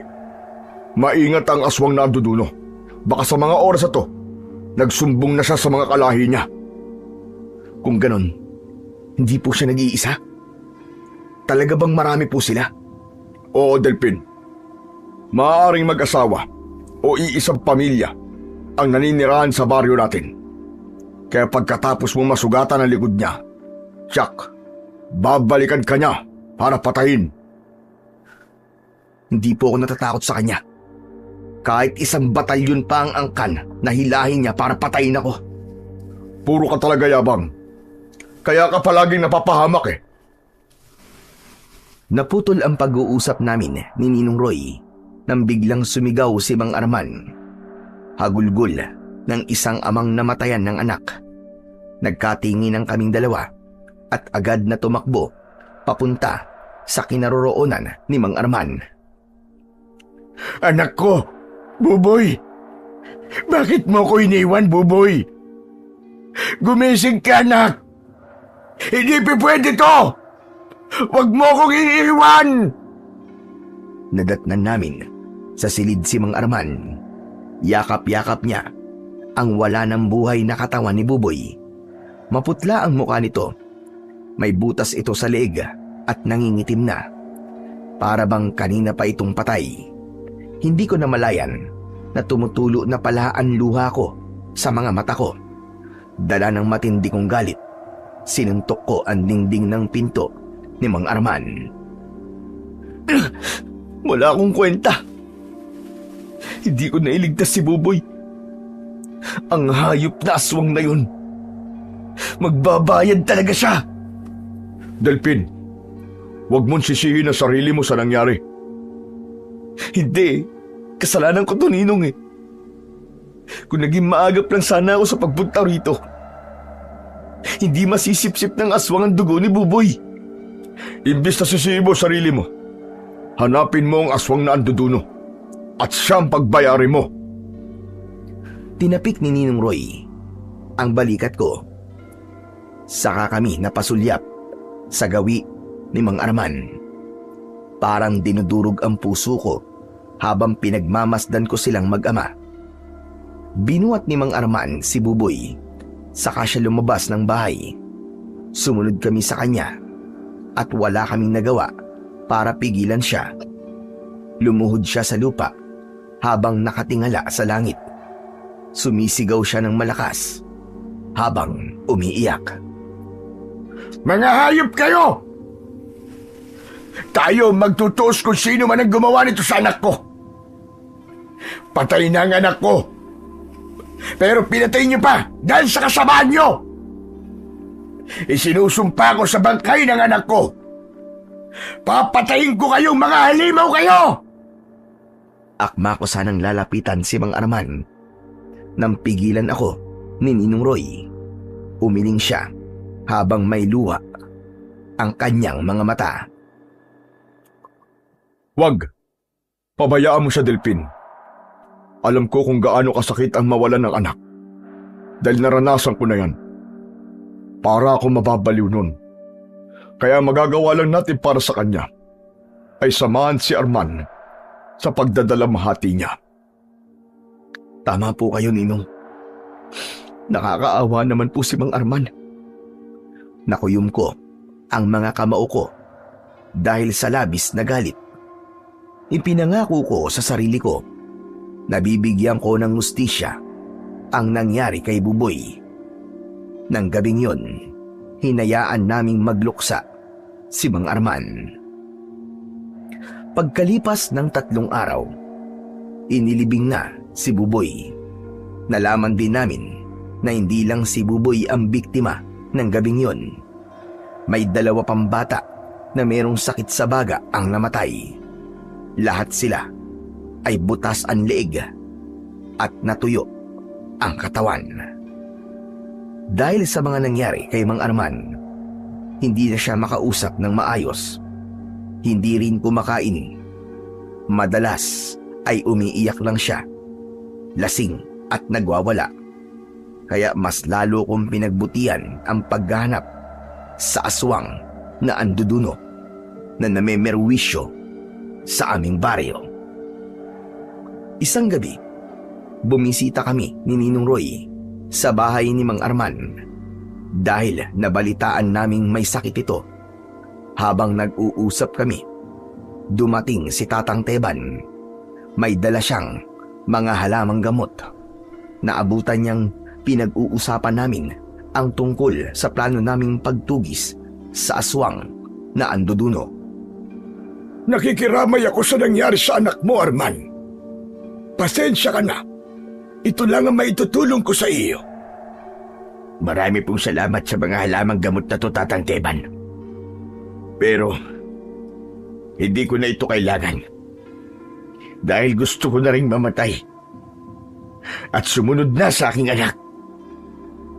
Huwag mong sabihin yan, Arman.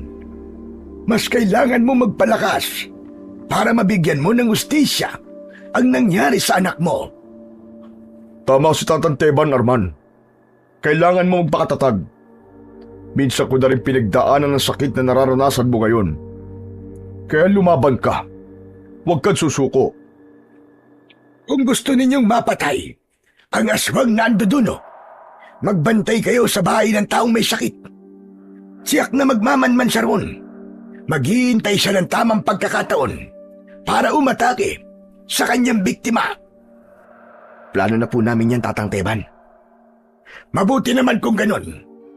Sa oras na mahuli niyo ang aswang, ipaalam niyo kagad sa akin. Ako mismo ang papatay sa kanya. Dahil sa mga sinabi ni Tatang Teban ng mga sandaling yon, nakaisip ako ng plano para makaganti sa aswang na anduduno. Hinintay ko munang umalis ang matanda bago ko kinausap sina Mang Arman at Ninong Roy. Teka, bakit hindi mo sinabi ang tungkol sa plano habang nandito pa si Tatang Teban? Narinig niyo naman po, di ba? Balak ng matanda na sumama sa atin. Makakabigat lang po siya sa plano natin. Isa pa, yun na nga, matanda na po siya. Baka mahirapan lang siya. Kung sa bagay, may punto sinabi ni Delpin, Roy. Teka, ano bang binabalak mo, Delpin? Magbabantay po tayo sa libingan ni Buboy para abangan ang aswang na anduduno. Sa oras na nakawin niya ang bangkay ni Buboy, gagawin natin ang pagpatay sa kanya. Sang-ayon ako sa naiisip mong plano, Delpin. Pero, hindi madali naiisip mong plano, Delpin. Hindi natin kabisado ang lakas ng kalaban. Kaya nga po kailangan natin ng matinding paghahanda. Kapag nasa harap ng puntod ni Buboy ang aswang na anduduno, yun na rin ang pagkakataon natin para umatake. Pumayag sina Mang Arman at Ninong Roy sa plano ko. Dahil gusto na talaga nilang matapos na ang paggasik ng lagim ng mga aswang na anduduno sa baryo namin. Pagsapit ng gabi, sinimulan naming magbantay sa loob ng sementeryo. Nagtago kami sa likod ng isang malaking puno habang tanaw namin ang puntod ni Buboy. Dinala ni Ninong Roy ang kanyang matalas na itak. Si Mang Arman naman ay sibat na kawayan ang bitbit. Samantalang ang armas ko ay ang buntot ng pagi. Lahat ng sandata namin, binuhusan ko ng langis na may orasyon. Nagaplas din kami ng katas ng dahon ng sambong sa katawan upang nang sa ganon ay hindi kami maamoy ng aswang. Palitan kaming tatlo sa pagbabantay. Matyaga kaming naghihintay. Hindi namin ininda ang pagod at puyat. Maya-maya pa ay biglang uminit ang buntot ng pagi. Napaunat ako sa aking kinatatayuan. Umalis to po kayo sa pagdating ng aswang na anduduno. Nararamdaman ko pong nasa paligid lang po siya. Kailangan natin maghiwalay ng pinagkakaguan para mahuli natin ang aswang. Tama ka, Roy. Sige, dito ako sa kanan. Ikaw naman, Delphin. Maiwan ka rito. Sige po. Naghiwalay kami ng pinagtataguan. Ilang minuto ang lumipas ay narinig namin ang kaluskos sa paligid. Sinilip ko ang kinaroroonan ng puntod. Sa tulong ng liwanag mula sa buwan, napansin ko ang dahan-dahang paglapit ng nilalang sa libingan ni Buboy. Sa pagkakataong yon, mas tumindi ang pag-iinit ng buntot ng pagi. Nagulat ako dahil nakilala ko ang matandang babae na madalas kong nakikita sa tapat ng bintana namin. Siya rin ang matandang babae na nabanggit sa akin ni Buboy. Kinabahan ako nang mapansin ko ang nagbabaga niyang mga mata. Siya nga yun. Hindi ako maaaring magkamali. Siya ang matandang babaeng madalas kong nakikitang umaaligid sa bahay natin, Ninong Roy. Dahil sa mga sinabi ko, lumapit sa akin sina Mang Arman at Ninong Roy.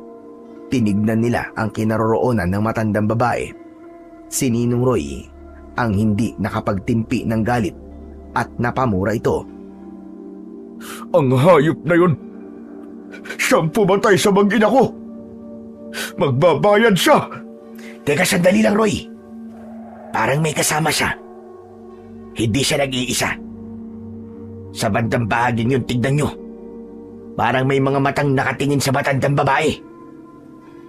Tama po kayo. Kailangan natin mag-ingat. Napatitig kaming tatlo sa madilim na kakawian. Ilang saglit pa, nagbago ang anyo ng matandang babae. Naging aswang na anduduno ito. Para bang naligo siya sa langis dahil makintab ang kulay ng itim nitong balat. Umatungal ito ng malakas at panay ang kutkot sa paligid ng puntod. Hindi na nakatiis si Mang Arman. Sumugod siya sa aswang na anduduno. Hayop ka! Ikaw palang pumatay sa anak ko! Akmasa ng tatakas ang aswang na anduduno, pero agad namin siyang pinalibutan. Itinaas ko ang buntot ng pagi. Saka ko siya inatake ng palo sa katawan. Mabilis na nakaiwas ang aswang at gumanti siya sa akin ng kalmot sa aking dibdib. Pero hindi ako natinag doon. Si Ninong Roy naman ang umatake ng taga sa balikat ng halimaw. Bumaon ang talim nito sa laman ng aswang. Umusok ang sugat nito, kaya napasigaw ito ng malakas. Hayop ka! Magbabayad ka sa ginawa mo sa asawa at anak ko! Sa kabila ng nararamdaman sakit ng aswang, nakuha pa nitong ngumisik na parabang hindi ito natatakot na mamatay. Tumulo ang malapot niyang laway. Bumakas ang takot sa muka ni Ninong Roy nang mapagtanto niyang hindi nito ininda ang taga niya, pero mas nanaig ang galit niya, kaya mabilis niyang inatake ang aswang. Pinagtulungan naming labanan ang halimaw, pero dahil malakas ang aswang, natalo niya kami. Bumagsak kami sa lupa, pero agad akong bumangon para sugurin ang aswang. Inatake ko siya ng palo ng buntot ng pagi. Tumama ito sa iba't ibang parte ng kanyang katawan. Hindi niya malaman kung ano ang una niyang hahawakan. Nagwala siya. Pilit niya akong inaabot ng kanyang kalmot. Pero nakakaiwas ako at gumanti sa kanya ng hagupit ng buntot ng pagi. Maya-maya pa ay bumangon na rin sina Mang Arman at Ninong Roy. Sabay silang umatake sa aswang na anduduno. Pero sadyang napakaliksi talaga ng kilos nito. Sa isang iglap lang, nagpalit ito ng anyo bilang isang malaking aso. Nasindak ang mga kasama ko at natulala dahil sa takot. Hindi ako nagpadala sa takot ko. Sinugod ko siya ng hampas ng buntot ng pagi. Tinamaan ko siya sa leeg. Pero gumanti siya ng kagat sa braso ko at nabitiwan ko ang buntot ng pagi. Bitiwan mo ako! Hayop ka! Dahil sa malakas na puwersang nanggagaling sa loob ng katawan ko, hindi ko napigilan ang sarili ko. Sa harap mismo ng aswang na anduduno, nagpalit ako ng anyo bilang aswang na asbo. Higit akong mas malakas kaysa sa aswang na anduduno. Ito ang katotohanan sa pagkatao ko. Isa kong aswang na asbo na kumakalaban sa mga masasamang aswang. Patutunayan ko sa lahat ng mga tao na hindi lahat ng aswang ay masama at kampi sa kadiliman. Umalingaw-ngaw sa paligid ang alulong ko, kaya napaatras ang aswang na anduduno dahil sa takot. Hinila ko ang kamay niya, saka kami nagpambunong dalawa. Bawat suntok ko sa katawan nito, ramdam kong nadudurog ang kanyang buto. Sumuka siya ng dugo at nagkikikisay ang katawan nito. Hindi pa ako nasiyahan. Sinaksak ko siya sa tiyan gamit ang matutulis kong mga kuko. Ibinaon ko yun hanggang sa lumubog ang kamay ko sa kanyang katawan. Dinukot ko ang lamang loob niya. Saka ko siya binuhat at inihagis sa malayo. Humarap ako sa mga kasama ko. Baka sa mukha nila ang labis na pagkabigla. Hindi nila alam na isa akong aswang. Si Ninong Roy ang unang nagsalita. Delphin? Ikaw ba yan? Opo, Ninong Roy. Ako nga po ito. Tama kayo. Isa akong aswang. Isang aswang na asbo. Pero kailan pa? Kailan ka pa naging aswang? Nasa dugo ko na po ang pagiging aswang na asbo. Patawarin niyo po ako kung matagal kong itinago sa inyo ang tungkol sa pagkatao ko. Ngunit maniwala po kayo, Ninong. Hindi ako masama. At kahit kailan, hindi po ako tumikim ng dugo at karne ng tao. Hayop lang po ang kinakain ko. Hindi napigilan ni Ninong Roy ang hindi masuka. Naiintindihan ko kung bakit ganun ang reaksyon niya. Si Mang Arman naman, lumapit siya sa akin. Nangingilid ang luha nito sa kanyang mga mata. Alam ko na hindi mo ginusto na maging aswang. Saksi ako sa pagiging mabuti mong nilalang. Hindi kita husgan. Sa halip magpapasalamat ako sa iyo. Dahil tinulungan mo kaming harapin ng mga aswang na anduduno. Marami pong salamat, Mang Arman. Lumapit na rin si Ninong Ray sa akin at niyakap niya ako ng maigpit. Patawarin mo ako, Delphin. Nabigla lamang ako sa mga sinabi ko sa iyo. Nang bumitaw siya sa pagkakayakap sa akin, bumalik ako sa pagiging tao. Saka ko dinampot ang buntot ng pagi. Dahil hindi ako tumikim ng dugo at karne ng tao, walang epekto sa akin ang langis at ng buntot ng pagi. Magsasalita pa sana ako nang mula sa likuran ko, lumukso ang bagong dating na aswang na anduduno. Hindi ako nakapalag nang suntokin niya ako sa muka. Pasadsad akong bumagsak sa lupa. Inibabawan ako ng halimaw. Itinaas niya ang kamay ko. Balak niyang saksakin ako gamit ang kanyang matutulis na mga kuko. Pero bago pa yon lumapat sa katawan ko, may lumipad na sibat at bumaon yun sa likod ng halimaw. Umatungal ito ng malakas dahil sa labis na sakit. Saka maliksing tumalon paalis sa ibabaw ko. Nakita ko na nanggaling ang sibat kay Kapitan Nolasco. Kadarating lamang nito kasama ang kanyang mga tanod. Nagsimulang tumakas ang halimaw nang makita nito ang paparating na iba pang grupo ng mga kalalakihan. Ang mga lalaking ito ay kamag-anak ng 2 batang namatay. Armado ng sibat, nakawayan ang mga ito. Nagsigawan ang mga kalalakihan na bagong dating at sinabing habulin ang halimaw na yon. Lahat sila ay sumunod sa aswang. Mabilis akong tumayo at kinausap ko sina Mang Arman at Ninong Roy. Mang Arman, Ninong Roy, magbantay po muna kayo rito. Susundan ko lang po mga taong yun. Pasensya ka na, Delphin. Nabigla kami kanina sa ginawa sa'yo ng aswang. Mabuti na lang at naging maaga pang pagresponde ni Kapitan Nolasco. Sige na, sundan mo na sila. Kami na ang bahala rito. Sige po, Ninong. Kailangan ko nang umalis. Baka hindi ko na po sila maabutan eh. Mabilis akong tumakbo para sundan ang mga lalaki at ang aswang na tumakas. Nagkakagulo ang mga ito sa paghabol sa halimaw. Kaya naman, mas binilisan ko ang pagtakbo. Mabuti na lang at hindi pa sila nakakalayo, kaya naabutan ko sila malapit sa kakawian. Narinig ko ang sinabi ni Kapitan Nolasco sa mga kalalakihang kasama nito. Hindi na raw makakalayo ang aswang na anduduno dahil napuruhan daw ito sa likod. Inutos din ni Kapitan Nolasco na maghiwa-hiwalay sila sa paghahanap sa aswang. Nahati kami sa 2 grupo, saka kami naghiwalay ng direksyon para sa paghahanap ng aswang na anduduno. Hindi pwedeng makatakas ang aswang na yun dahil tiyak nababalikan niya ang mga bangkay. Lalo na at napatay ko ang isang kasama niya. Sa paghahanap namin ni Kapitan Nolasco, pinasok namin ang kakawian. Naamoy ko ang malansang simoy ng hangin. Palatandaang hindi pa nga nakakalayo ang aswang na anduduno.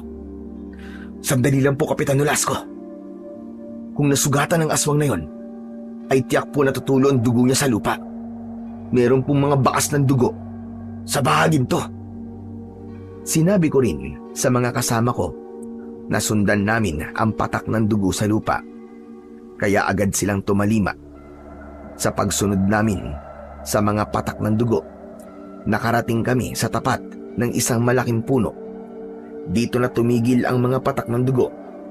Hindi na namin alam kung saan nagtungo ang halimaw na yon. Ngunit naramdaman ko ang kanyang presensya sa itaas ng puno. Saktong pagtingala naming lahat, nakita namin ang isang matandang babae na nagtatago sa sanga ng punong kahoy. Mga kasama, ayun yung aswang! Nasaan yung tao na siya? Nanghihina ang aswang habang duguan ang katawan nito. Pilit niyang itinatago ang kanyang muka. Kinabahan ako dahil kilala ko ang matandang babae. Lola Biring! Diyos ko! Lola Biring, isa kayong aswang na anduduno! Kung ganun, ikaw ang pumatay sa sarili mong apo! Maging si Kapitan Nolasco ay hindi makapaniwalang si Lola Biring ang aswang na hinabol namin kanina. Hindi ko alam kung paanong nangyari na isa itong halimaw. Maya-maya pa, dumating sina Mang Arman at Ninong Roy. Nagulat sila nang makita si Lola Biring. Dahil bumababa na ng puno si Lola Biring, sinibat nila ito ng kawayan. Pinagtulungan nila ito. Dumating rin ang iba pa naming mga kasama para pagtulungan sibatin ng kawayan ang aswang na si Lola Biring. Nakikiusap ito na huwag siyang papatayin, ngunit bingi na ang mga tao sa pakiusap niya dahil sa mga buhay na kinuha niya. Pinagbababato namin ang aswang hanggang sa tamaan ito sa ulo. Hindi kami titigil dito hanggat hindi ka namin napapabagsak, hayop ka! Sa huling pag-asinta ni Mang Arman ng sibat dito, tinamaan ito sa sikmura at nalaglag siya mula sa sanga ng puno. Mabilis ko siyang nilapitan. Pagkatapos ay inapakan ko siya sa bandang dibdib.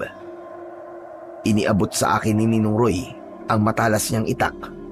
Pero nang sasaksakin ko na siya, may malakas na pag-angil akong narinig mula sa aking likuran. Nakita ko ang isa pang aswang na anduduno. Di hamak na mas malaki siya kumpara sa aswang na si Lola Biring. Hindi ito nag-iisa. Sumulpot sa likuran nito ang dalawa pang aswang na anduduno. Hindi na nag-aksaya ang mga ito ng oras. Agad silang umatake sa mga kasama ko. Nagsipulasan ang mga tanod, pati si Kapitan Nolasco. Hinabol sila ng dalawang aswang hanggang sa kami na lang ang natira ni Mang Arman at Ninong Roy sa lugar na yon. Balak mo bang iligtas ang kasama mo? Pwes huli na, dahil papatayin ko na siya! Umangil ang aswang. Ipinakita nito ang matatalas niyang mga pangil. Tumulo ang malapot niyang laway, saka humakbang ng dahan-dahan. Humanda naman si Mang Arman at Ninong Roy sa posibleng pagsugod ng aswang. Nang masigurado kong malakas ang aswang na kaharap namin, nagpalit ako ng anyo bilang aswang asbo. Sa harap ng aswang, dinurog ko ang katawan ni Lola Biring hanggang sa sumuka ito ng dugo. Umatungal ang aswang na anduduno. Tignan mo tong demonyo ka! Kung paano ko tapusin ang buhay ng kasama mo! Mamamatay na kayo pare-pareho!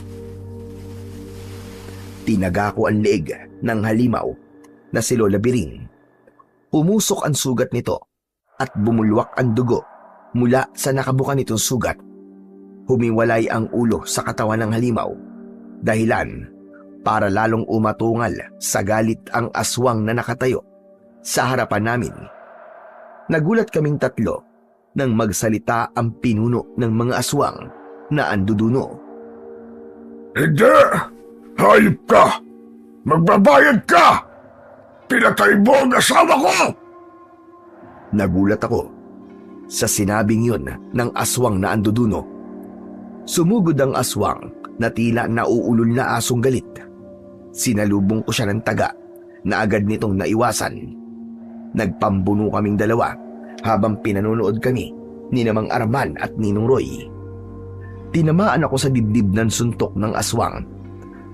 Pasadsad akong tumalsik sa kakawyan. Sa pagtayo ko para umatake ulit, lumipad ang maraming sibat papunta sa akin. Inakala ng mga bagong dating na mga kalalakian na kalaban ako. Kaya agad na pumagitna si Mang Arman at Ninong Roy. Mga kasama, sandali! Hindi siya kalaban natin, kundi ang isang yun! Nabaling ang atensyon ng mga tao sa itinuro ni Mang Arman.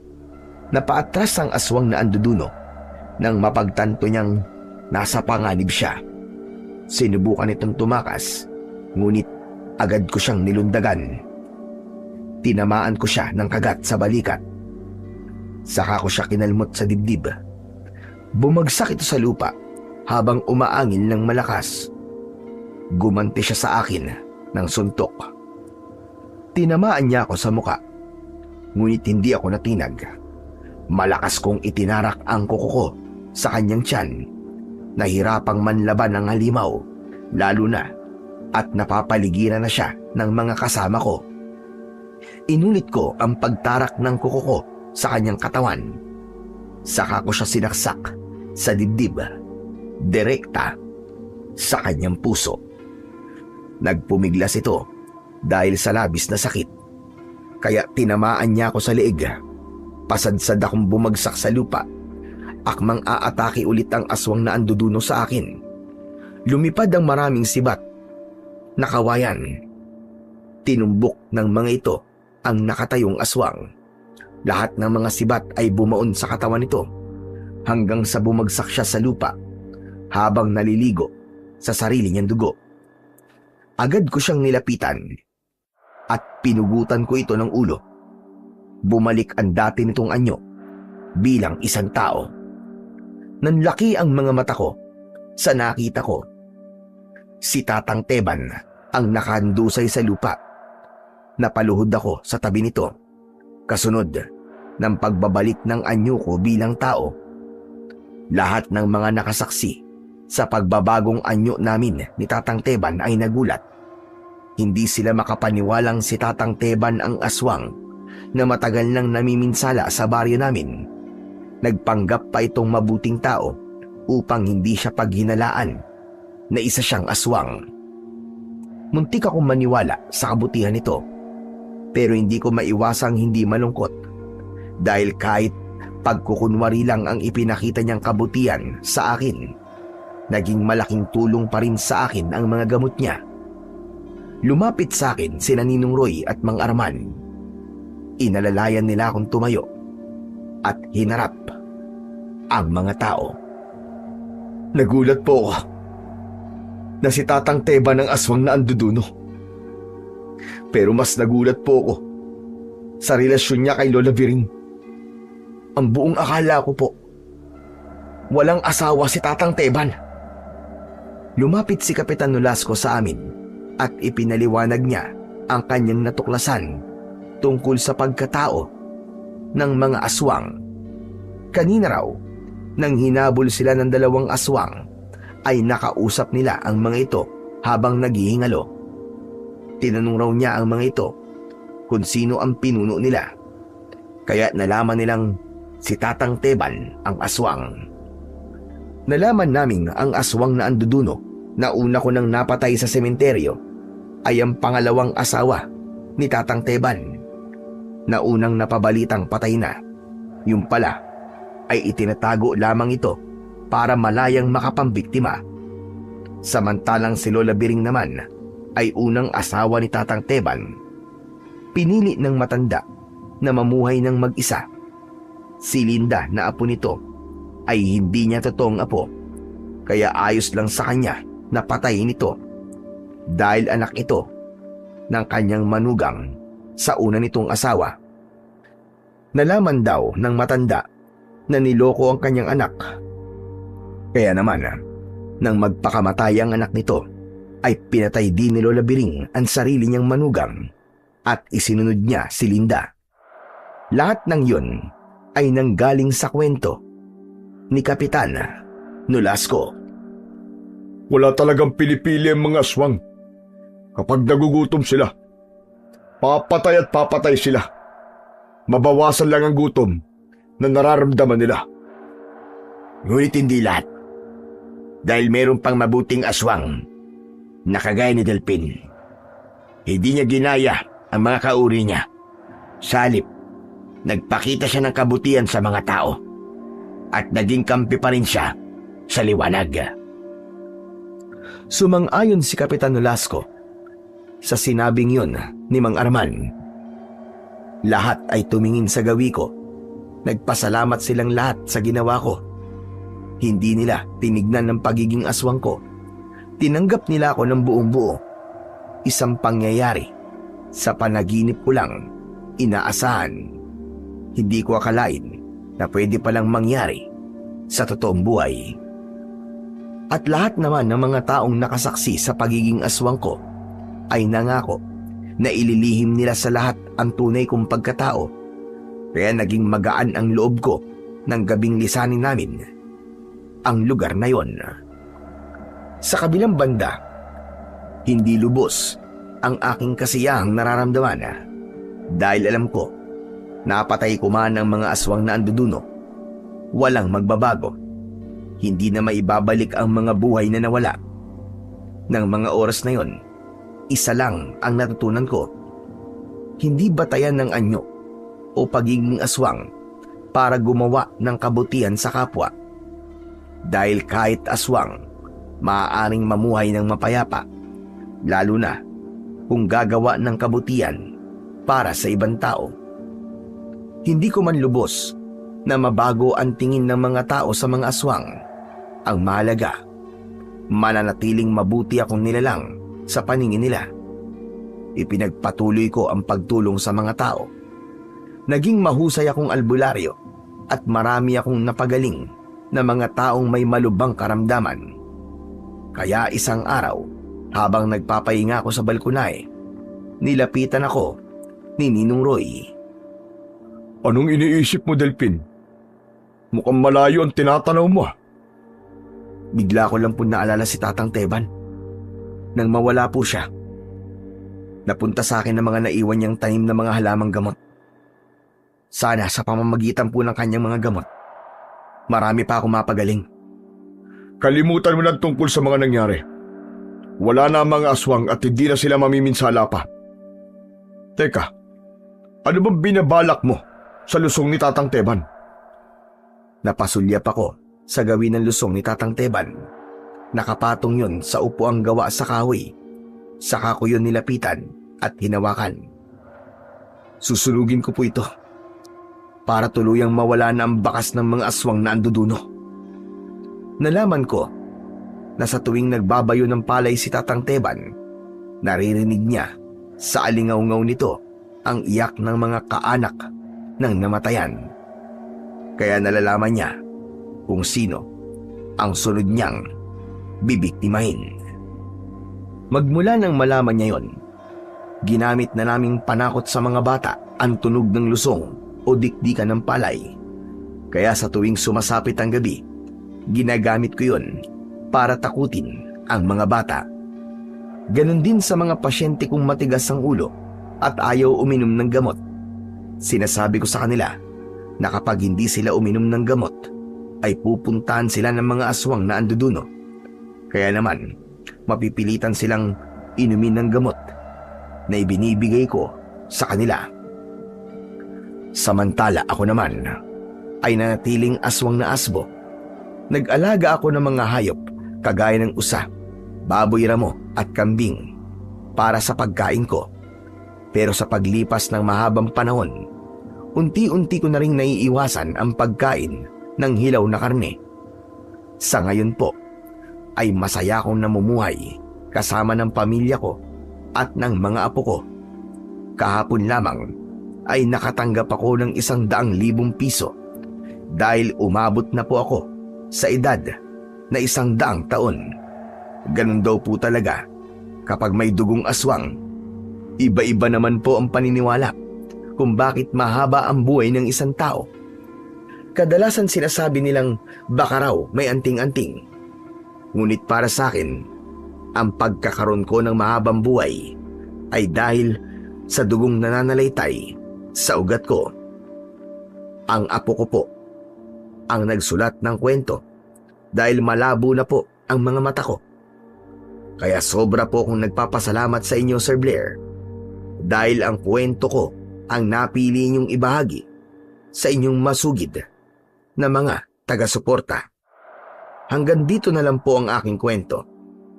Lubos na nagpapasalamat, Delphin. Sa bawat araw na ginawa ng Diyos para sa atin, ay binibigyan niya tayo ng pagkakataong pumili ng landas na tatahakin. Nasa mga kamay natin kung papanig ba tayo sa kabutihan o sa kasamaan.